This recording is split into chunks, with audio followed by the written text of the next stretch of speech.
bien, bonjour et bonsoir à tous. Il est 20h, nous sommes en direct des sous-sols de la Dream, c'est le grand retour de l'étagère. On est de retour pour votre rendez-vous hebdomadaire, on va revenir là toutes les semaines, c'est parti. Et ce soir, dans le sommaire de l'étagère, nous allons recevoir Lou et Elodie des associations Potamous et Green Siam. Nous allons les recevoir, ils vont nous parler de leurs associations et ce qu'ils font pour l'écologie, parce que c'est les associations dans ce but-là. Et nous aurons également la petite rédac, cette semaine c'est Ewan, ici présent, qui va nous parler de tout ce qu'on a pu rater depuis le début de l'année, car oui, nous sommes déjà en mars, et il y a beaucoup de choses à voir et à revoir. Bien sûr, Peric va revenir nous parler de ses coups de cœur de ciné de la semaine, mais ce sera cette fois-ci dans un nouveau format, puisqu'il ne sera plus avec nous sur le plateau. On découvrira ça tout à l'heure, ça va être tout aussi bien. Mais tout de suite, on retrouve le premier épisode d'une toute nouvelle web-série réalisée par Stanislas Pecoron, c'est Sans objectif fixe. C'est tout de suite.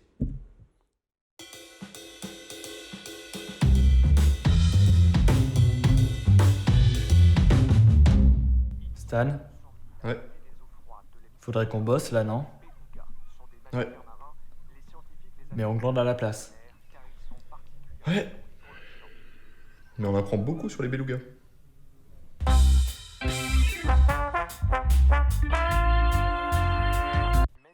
Non, ça va pas du tout, mec. Ça fait une semaine entière qu'on n'a pas bossé. Que toi, t'as pas bossé. Qu'est-ce que tu racontes? T'as écrit 2 lignes. Ah, c'est pas faux. Je savais pas que ça t'intéressait les reportages animaliers. Je savais pas non plus. Non, ça va pas. Faut qu'on se motive. C'est pas en restant assis dans le canapé comme des cons qu'on va arriver à quelque chose. Oh, je suis chaud, hein. Propose quoi? Bah, déjà, change de programme. Parce que les belugas, on en a rien à foutre. Je sais pas, mets des vidéos de motivation sur YouTube, c'est bien ça. Des vidéos de motivation, Julien. Vraiment? Ouais. Des mêmes motivations avec des mecs taillés comme The Rock. On t'expliquer quoi faire, tu vas faire ça pendant grand max une semaine. Puis après, tu vas avoir la flemme, puis tu vas retourner dans le canapé. Ouais. Non, mais les belugas, c'est bien en vrai. Je t'avais dit. Non. Faut trouver quelque chose là. Je t'en prie. Non, déjà moi je me motive à me motiver. Tu cherches aussi. Bon. Du coup, faudrait que moi j'aille chez le psy pour régler pas mal de problèmes. Que je mange plus sainement, que je fasse du sport. Putain, tu peux pas arrêter d'être cynique là tout le temps. Faut être sérieux au bout d'un moment et trouver un vrai truc là. Mais c'est un vrai truc. Juste, je vois sur le long terme. Puis avec tes trucs, on est motivé juste une semaine. Non mais, t'as vraiment envie d'aller chez un psy là? Non. Ah, voilà. La solution, c'est de trouver un truc qui nous motive une semaine, mais qu'on recommence toutes les semaines. Ouais, ça se tente. Genre il nous faut quelque chose de rapide, d'efficace, qui nous permet de voir du monde pour nous motiver. Parler de projets, lancer des projets, mais sans nous infliger un calvaire, tu vois. Il y a bien moyen de trouver quelque chose dans ce genre-là. Bah bien du coup. Bien, Bien. c'est parti.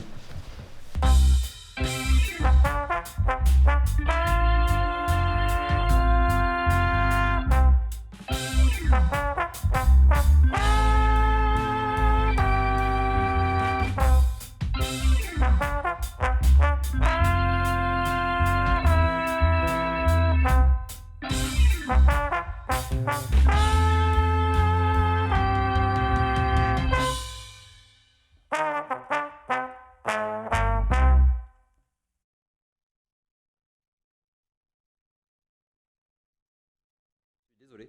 Tout de suite, nous allons retrouver Ewan pour la petite rédac. C'est l'heure de la petite rédac. Jingle, petite rédac.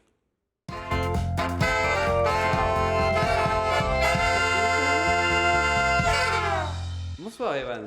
Eh bah, salut Pierre, salut tout le monde, bonjour chers téléspectateurs.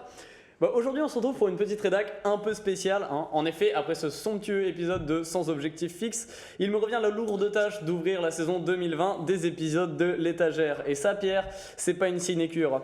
Parce que la petite rédac, ça parle d'actualité de société, et les petites rédacs, il n'y en a pas eu pendant 2 mois.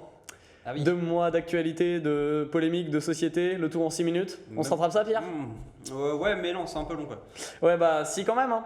Parce que 2020 c'est une année qui commence fort, hein. J'étais à peine remis de ma gueule de bois du nouvel an que les États-Unis assassinaient le général iranien Qassem Soleimani et Abu Mehdi al-Muhandi en Irak par une frappe américaine sur l'aéroport de Bagdad. Une année qui commence donc dans la paix, la joie et la bonne humeur. Il n'en a fallu pas plus pour que le monde entier se mette à craindre une troisième guerre mondiale, ce qui pour mon plus grand bonheur personnel nous a offert une flopée de mèmes sur les réseaux sociaux. Mais dans le monde réel, nonobstant, on en est à un renouvellement des raids, attaques, contre-attaques, des bases militaires abritant la coalition internationale sont bombardées, un avion Ukraine Airlines est abattu par missile sol-air. Puis on a eu un attentat terroriste à Villejuif aussi, mais ça n'a pas grand chose à voir. Ah oui, tout ça c'était entre le 3 et le 8 janvier. Sacrée gueule de bois du nouvel an cette année. Hein. Gueule de bois jusqu'au 3 janvier, tu fais fort, Evan. Bah, c'était une soirée compliquée, Pierre. Très compliquée. D'ailleurs, en parlant de compliqué, c'est chaud aussi en Australie. Hein. Ouais. C'est chaud, oui. Ouais, en janvier, des records de température allant de 48,9 dans la banlieue de Sydney jusqu'à 42,9 à Canberra. Record absolu pour le mois de janvier. Et quand il fait chaud, Pierre, bah, ça brûle. Hein. Bah oui. Et depuis le début, l'incendie australien, le pays compte 18 millions d'hectares de brûlés, ainsi que la mort de plus d'1 milliard d'animaux. Des régions sont rendues invivables. Une partie de la population doit déménager. Et c'est pas tout, hein, parce qu'en Antarctique continentale, la base Esperanza a enregistré 18 degrés au mois de janvier. Hein, là encore, record absolu. Et le fait de savoir qu'il faisait moins froid en Antarctique en janvier qu'à Valenciennes, ça me mettait pas en joie. Et sur l'entièreté de la planète, d'ailleurs, le mois de janvier 2020, c'est le mois le plus chaud jamais enregistré. Mais ça reste toujours moins chaud que toi, Pierre. Oh, c'est gentil. Enfin, oui. Et oui, parce qu'on a fait du mal à la Terre et la Terre, elle a l'air de se venger très cher, hein, puisque le 8 janvier, un tremblement de terre en Iran endommage une centrale nucléaire. Le 24 janvier, un séisme en Turquie fait 41 morts.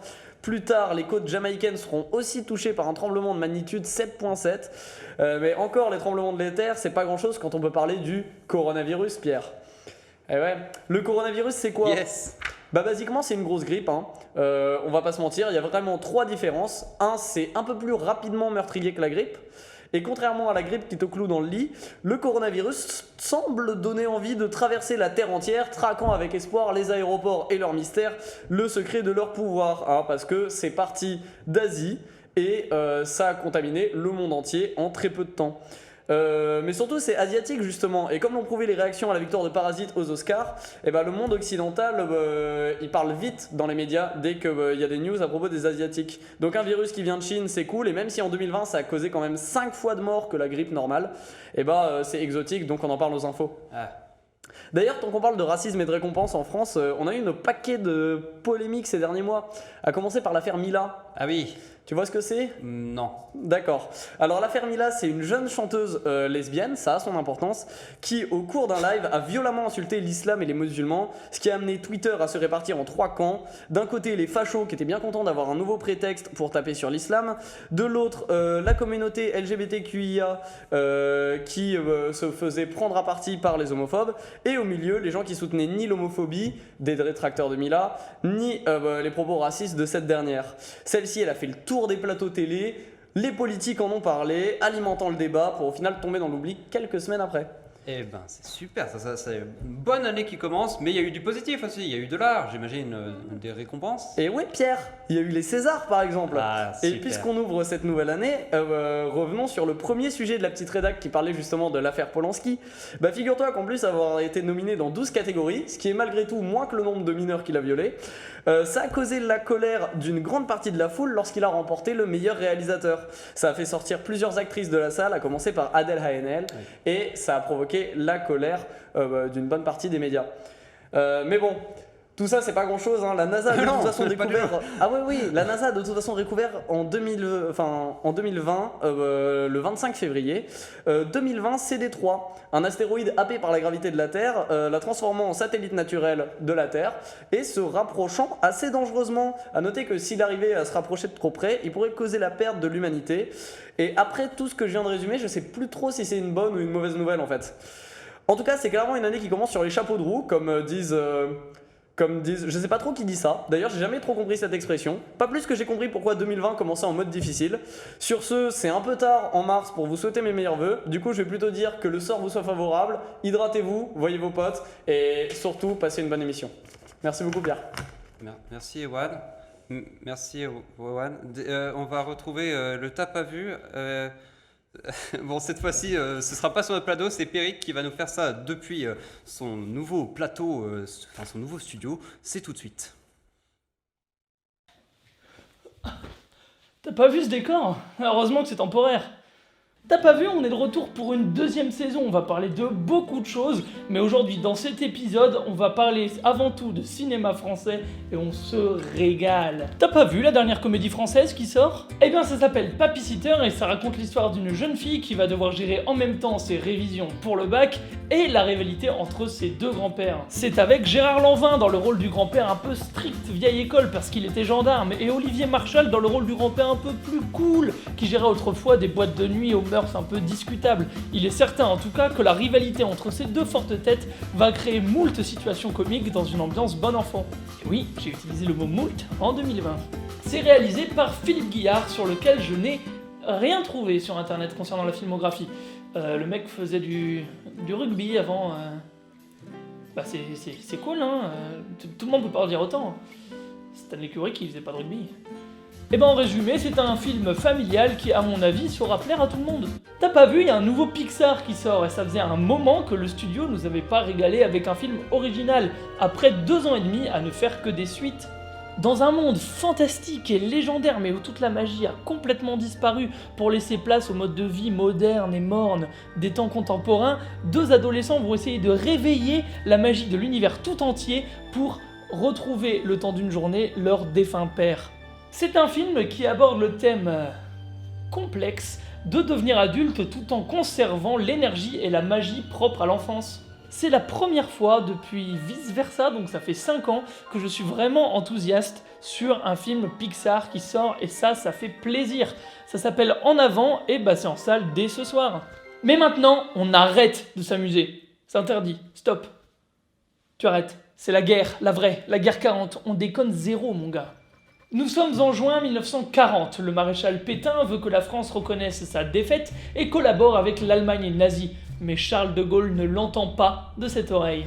Je suis trop con, je l'ai décrit comme si c'était une comédie, genre ah là là, il ne l'entend pas de cette oreille, il va leur montrer de quel bois il se chauffe. On ne sourit pas, c'est interdit. Dans ce film, c'est Lambert Wilson qui endosse le rôle de l'un des généraux les plus importants de l'histoire de France. Et force est de constater que ça marche de ouf. De Gaulle, c'est un biopic fort qui nous rappelle un des passages clés de notre histoire, à savoir l'appel du 18 juin. Et si vous êtes passionné par la guerre 40 ou par l'histoire en général, eh bien je ne saurais que trop vous conseiller d'aller voir ce film. C'est dès aujourd'hui en salle. Et toi, t'as pas vu le film que je suis allé voir en salle cette semaine ? Eh ben c'est normal parce que je suis pas allé au cinéma cette semaine parce que j'étais au ski et que la place de cinéma était à 18 €. Mais je peux cependant vous conseiller un film qui est sorti il y a 15 jours et qui est encore en salle et que j'ai beaucoup aimé. C'est le gros budget français de ces derniers mois. Ça s'appelle Le Prince oublié et c'est réalisé par Michel Hazanavicius avec Omar Sy et Bérénice Bejo, et je dois dire que c'est super cool. Parce que non seulement ça a de la gueule, mais en plus le film est super touchant. C'est un film qui parle de la parentalité, de passage à l'âge adulte, mais cette fois-ci vu du côté des parents, de savoir assumer ses erreurs, le tout dans un univers féerique qui est complètement fantasmé. On notera d'ailleurs des clins d'œil sympas au début de l'histoire du cinéma. Même si beaucoup de blagues sont pensées pour de jeunes enfants, le film est bourré de sous-textes et saura plaire également aux adultes. Et petite anecdote amusante, la musique est composée par Howard Shore, que vous connaissez peut-être, parce qu'il avait travaillé sur un petit film indé qui avait fait parler de lui à un moment. Attendez, je l'ai juste en DVD là, voilà. Ça s'appelle... Le Seigneur des Cercles, ouais, quelque chose comme ça. Ouais. Ça s'appelle Le Prince oublié, c'est encore en salle et je recommande en tabarnak. Mais comment parler de l'actualité cinéma sans évoquer les diverses cérémonies et récompenses qui écument comme d'habitude le mois de janvier ? T'as pas vu ce qu'on a eu cette année ? Alors, des Oscars qui se moquent copieusement des artisans des effets spéciaux alors que leur précarité n'a jamais été aussi forte. Oui, bah rendu à ce point-là, c'est pratiquement une habitude, hein, mais on en reparlera, je pense. Des Césars qui récompensent un violeur pédophile. Eh ben ça, c'est poubelle directe. C'était déjà pas très malin de le nommer, c'était vraiment discutable, mais le récompenser, c'est carrément scandaleux. Bon, on va parler sérieusement 5 minutes. Vous voulez un conseil ? Ne vous fiez jamais à une académie de penseurs qui va vous recommander ce qu'est le cinéma. Et ne vous fiez pas non plus à un guignol comme moi.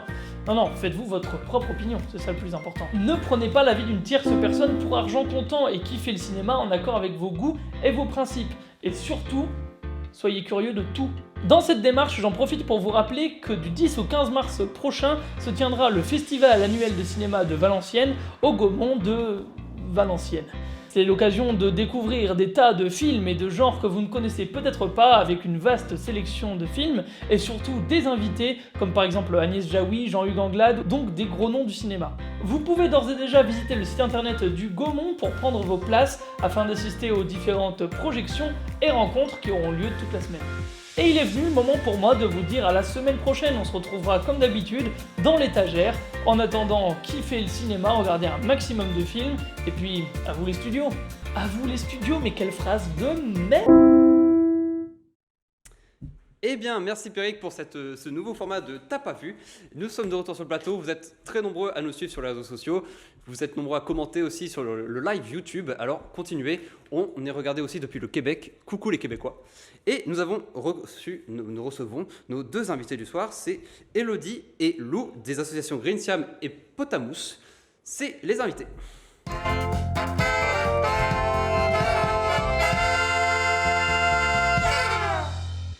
Bonsoir Lou, bonsoir Elodie, bienvenue sur le plateau de l'étagère. Tout d'abord, on va présenter vos associations, commençons par Green Siam parce qu'elle est un peu moins récente, on va dire. Ouais. Donc c'est toi Lou qui représente Green Siam, on le voit avec ton t-shirt vert, magnifique. Ouais. Qu'est-ce que Green Siam? Alors, c'est une ancienne association un petit peu, mais pas tant que ça, vu qu'elle a été créée, je pense, dans le début des années 2000, peut-être la fin des années 2000, Ah oui, avant tout de même. 2010, j'en sais rien. C'est l'association écologique de l'école d'ingénieurs ici, donc maintenant l'INSA Hauts-de-France. C'est pour ça qu'on s'appelle Green Siam, parce que NSIAM, etc. Très bien. Du coup, on fait quelques activités, des locations de vélos, des ateliers zéro déchet aussi. On a organisé la World Cleanup Day au début de l'année en septembre. Et l'an dernier, une fois aussi. Et du coup, d'ailleurs, Elodie était présente. Les 2 fois, il me semble. Et on fait d'autres activités autour de l'écologie. Par exemple, là, on a participé avec Potamous au lancement d'un potager étudiant D'accord, qui est derrière le bâtiment Lotman, du coup, près de la BU. près de la BU. Du coup, Potamous, Voilà. Alors, avec, Potamous, vous, c'est pour potager mousseron, parce que l'association est née du fait qu'il y avait un terrain, qui était un terrain vague, qui était destiné, un terrain du Crous, qui était destiné à devenir un potager. D'accord. Donc, une fois qu'on l'a su avec différentes personnes du campus, étudiants ou résidents de la résidence Jules Mousseron, et moi-même je suis complètement extérieur, on l'a su, on s'est dit on va en faire quelque chose. Donc ça a commencé en fin février 2019, donc on D'accord. a un an. C'est très... Mais l'association est déclarée depuis le début d'année 2020, D'accord. sur du jardinage collectif en fait. Ouf. Qu'est-ce que vous allez faire avec ces légumes que vous cultivez? Vous allez les vendre, vous allez les... En fait, les récoltes qu'on a faites de la saison dernière, on les distribue à ceux qui venaient cultiver un peu comme ça. En fait, Très bien. ceux qui venaient, tu veux repartir avec des radis, allez, c'est parti. C'est parti. Et on a fait, c'était septembre, novembre, Ouais. on a récolté tout ce qui restait, oignons, carottes, betteraves, pour faire un repas. Ah, Donc on a fait un repas où on avait convié la direction et les gens qui sont venus sur le potager. Où on a tous cuisiné tous ensemble, on a fait des tartes, on a fait des... Il y avait aussi des gens qui étaient pas trop venus, qui étaient un peu Ouais. éloignés, non? Ouais, il y avait plein de monde. Ouais, c'était J'étais un peu sympa. dans les cuisines alors. du coup, c'est un potager collaboratif. Comment on fait pour vous aider pour participer aux événements de Green Siam et de Potamous? Alors, donc déjà au niveau de la communication pour nous contacter, apprendre à se connaître, on a démarré par un groupe Facebook, maintenant on a une page, Potamous. Et très récemment, on a un site internet WordPress, Potamous, tout neuf, pour ceux qui ne sont pas trop Facebook. Et si un jour il y en a qui s'en servaient, il y a le mastodon qui est prêt, pour ceux qui connaissent. Et surtout, l'adresse mail potamous@lilo.org. Très bien. Donc ça, c'est pour interagir. Après, pour vraiment mettre les mains dans la terre, on fait ça généralement le dimanche après-midi au niveau du terrain à côté de la résidence Jules Mousseron. Le jeudi après-midi est dédié au terrain de Green Siam, qui est à côté de la BU, à côté des containers de Green Siam. D'accord. Et Green Siam, comment on rejoint les rangs de Green Siam? Alors, c'est pareil, on nous envoyait un message parce que nous, alors, on fait des événements des fois ponctuels où il y a pas mal de monde. Comme D'accord. je vois que l'image elle vient de passer de la World Cleanup Day. Oui, il y a des Donc, images qu'on peut voir en bas. c'est souvent, il y a des gens qui viennent effectivement sur un thème, qui sont intéressés par exemple que par réparer des vélos. C'est possible. D'accord. On a une équipe réparation de vélos avec donc du coup une conversation Wow. Messenger. On annonce que par exemple ce jeudi là, on va faire un peu de réparation de vélos. Le mieux c'est de nous contacter, voilà, parce que nous c'est nos activités diffèrent. On n'a pas vraiment, on est en cours de demander un local, mais on a un conteneur pour l'instant. C'est bien aussi. C'est bien. Ça, Voilà. ça fait l'affaire. Un conteneur rempli de vélos, donc du coup rempli d'ailleurs à craquer, et on a besoin Du de coup, il va y monde pour les avoir réparer quoi. Un deuxième Non. On va avoir un deuxième conteneur, voilà, a priori, je peux pas garantir ça, c'est en discussion pour les réparer, pour monter un atelier de réparation, etc. On a des gros projets aussi. Donc, toujours dans l'optique de lancer les gens, de les lancer sur des questions écologiques Voilà. et du coup d'utiliser le vélo, on ne le répète jamais assez, d'utiliser le vélo plutôt que la voiture. Voilà. Surtout qu'à Valenciennes, c'est parfois beaucoup plus pratique. Et quels sont les prochains projets de vos associations? Alors, je pense qu'on a un gros projet qui est commun aux deux associations. Donc, du coup, c'est le projet d'installer une ferme urbaine permacole, c'est-à-dire avec de la permaculture. Et sur le campus, sur les campus de l'UPHF, on espère que ce sera accepté sur les campus jusqu'à Cambrai, Maubeuge et même au tertial. Devant le bâtiment Ranzier, il y a des espaces verts. Et aussi, il pourrait y avoir des bacs potagers éventuellement, on verra. Très bien. L'origine du projet, c'était une idée issue de la mission PAC4T, où c'était aller jusqu'à avoir des devis, des discussions avec éventuellement le prestataire qui viendrait pour mettre ça en œuvre. Donc il y a des terrains qui avaient déjà été repérés sur le campus Montroux, les zones, mais bon, ça a été abandonné un peu subitement. Et nous on se dit, tous ensemble, Potamous, Green Siam, d'autres associations éventuellement écolos sur le campus, parce qu'il y en a qui, Ouais, c'est vrai qu'on... il y en a qui arrivent, je pense. D'accord. Les profs, les personnels, Ça concerne tout le monde, tout à fait. ouais, d'essayer de dire on veut. Puis aussi, il y a des gens différents qui sont investis déjà dans le projet, des profs, des doctorants. Il y a un doctorant dans Potamous qui est parmi les membres très actifs, Safouane. Coucou Safouane. Et Coucou. il y a des profs, il y a aussi des gens, des personnes extérieures. Du coup, Elodie. Ouais. Et la représentante des personnes extérieures, on va dire, qui se sont investis dans le projet. Le CAPEP, c'est des gens un peu bénévolement, ils se sont investis dans le projet parce que pour l'instant, ils n'ont pas été payés, il n'y a rien qui s'est passé, mais vraiment, c'est leur volonté personnelle, c'est leur travail, mais c'est aussi vraiment leur investissement, quoi. Ils nous ont conseillé au début, en fait, parce qu'on n'y connaissait pas grand-chose, pour comment on fait un potager. Très bien. Lors de la création de Potamous, c'était des experts un peu. Du coup, on rappelle, on peut vous retrouver Potamous et Green Siam sur Facebook si on veut se tenir au courant de toutes vos actualités. Et je vois aussi que vous n'êtes pas venu les mains vides, Lou, parce que vous avez ramené qu'est-ce que c'est? Vous allez me dire ce que c'est. Alors, ça, c'est de la lessive maison. La lessive Donc, du maison. coup, c'est un des produits qu'on fait lors de nos ateliers D'accord. zéro déchet. Tout le monde vient faire son... Chaque personne qui vient à nos ateliers, on a fait des ateliers d'ailleurs des fois sur des festivals comme les Dimanches Alternatifs. D'accord. On avait fait lessive, il me semble, sur les Dimanches Alternatifs, il y a des personnes qui ont pu faire leur lessive, des enfants même qui sont venus. On fait du liquide vaisselle, dentifrice, déo, on a des recettes pour un peu tout et on fournit des ingrédients. Et chaque fois on utilise des petites bouteilles, là c'est une petite bouteille issue de la corpo de l'ENSIAM, D'accord. maintenant de l'INSAO de France. Je pense que ça intéresse beaucoup de gens, du coup, de ce genre d'atelier où tout le monde veut s'y mettre. Du coup, cet objet, vous venez le déposer sur l'étagère de l'étagère. Voilà. Donc c'est... Exactement, avec Merci. des gants. Je vous laisse la mettre au choix que vous voulez. Derrière moi, c'est pas mal en hauteur, qu'on la voit bien. Et du coup, ça va venir décorer notre magnifique étagère qui compte plusieurs objets de nos différents invités. La plante de Joseph qui a, comme vous le voyez, très bien grandi. Je ne vous cache pas qu'on ne s'attendait pas à ça. Du coup, voilà, j'espère que votre lessive ne grandira pas autant parce qu'après, ça ne va plus être l'étagère, ça va être le hangar. Très bien, eh bien merci d'avoir été nos invités. On est très contents, j'espère que vous allez avoir beaucoup de retours et beaucoup plus d'investissements, enfin encore plus d'investissements auprès de nos spectateurs. Merci Lou et Elodie, ce fut un plaisir et merci à toute l'équipe des techniciens, l'équipe de rédaction et merci à tous de nous suivre de plus en plus nombreux. C'était l'étagère, on se retrouve la semaine prochaine du coup. À très bientôt, salut!